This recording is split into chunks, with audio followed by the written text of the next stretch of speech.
Assalamu alaikum viewers, welcome back to my channel. Today our topic is intermolecular forces of attraction. आज हमने intermolecular forces of attraction को discuss करना है. First of all we read the definition.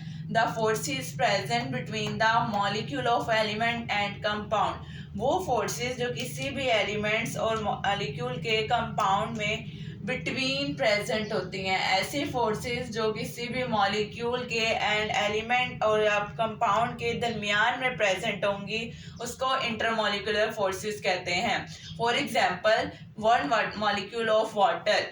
As we know water molecule share their electron and as a result oxygen has partial negative charge and hydrogen has partial positive charge. Same like this other atom of hydrogen also has partial positive charge. One atom of molecule के एक molecule of water के oxygen atom पर partial negative charge और दूसरे molecule के water के hydrogen atom पर partial positive charge है. इन दोनों के दरमियान एक फोर्स ऑफ अट्रैक्शन डेवलप होती है जिसको इंटरमॉलिक्यूलर फोर्सेस ऑफ अट्रैक्शन कहते हैं. Because these forces are present between the molecule of compound, this is called intermolecular forces of attraction. Same like this यहाँ पर भी intermolecular forces of attraction develop होंगी क्योंकि ऑक्सीजन पर पार्शियल नेगेटिव चार्ज है and hydrogen पर partial positive charge है. This is the example of intermolecular forces. Now we discuss the strength of intermolecular forces. Intermolecular forces की strength की बात करते हैं तो ये generally weak forces हैं as compared to the bonding forces. क्योंकि यहाँ पर ये डेवलप हुई हैं, ये weak forces हैं एक मॉलिक्यूल के दूसरे मॉलिक्यूल के दरमियान में, but they are weak as compared to the bonding forces. bonding force वो है जो बॉन्ड बनाने में पार्टिसिपेट करती है. लाइक वाटर का वन मॉलिक्यूल है, ऑक्सीजन और हाइड्रोजन के दरमियान जो बॉन्ड बना है इनके दरमियान वो फोर्सेस है, दैट इज बॉन्डिंग फोर्सेस. और ये फोर्स जो है ये स्ट्रॉन्ग फोर्स है as compare to the intermolecular forces.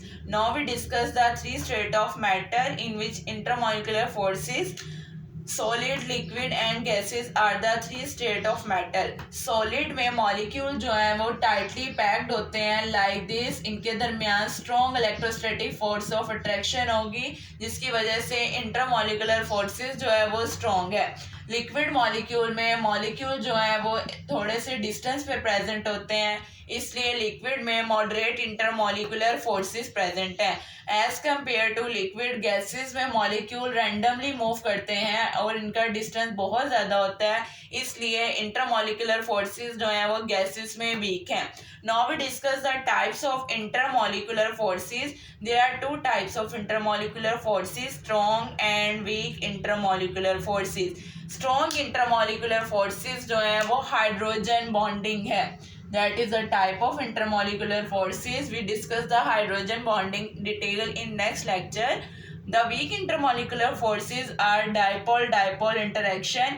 These are the two types of intermolecular forces, weak intermolecular forces and dipole-dipole interaction, and strong intermolecular forces are hydrogen bonding. Now we discuss the effect on physical property. Intermolecular forces का physical property पे effect होता है like melting point and boiling point. Intermolecular forces का melting point and boiling point इसकी strength पे depend करता है. जैसे कि हमने थ्री स्टेट पढ़ी है मैटर की. अगर लिक्विड का मेल्टिंग पॉइंट और बॉइलिंग पॉइंट हाई है एज कंपेयर टू गैसेस क्योंकि इसमें मॉडरेट इंटरमॉलिक्यूलर फोर्सेस हैं और गैसेस में वीक इंटरमॉलिक्यूलर फोर्सेस हैं. If we discuss the melting and boiling point in solid, solid में स्ट्रॉन्ग इंटरमॉलिक्यूलर फोर्सेस प्रेजेंट हैं इसलिए इनका मेल्टिंग और बॉइलिंग पॉइंट दोनों हाई होंगे.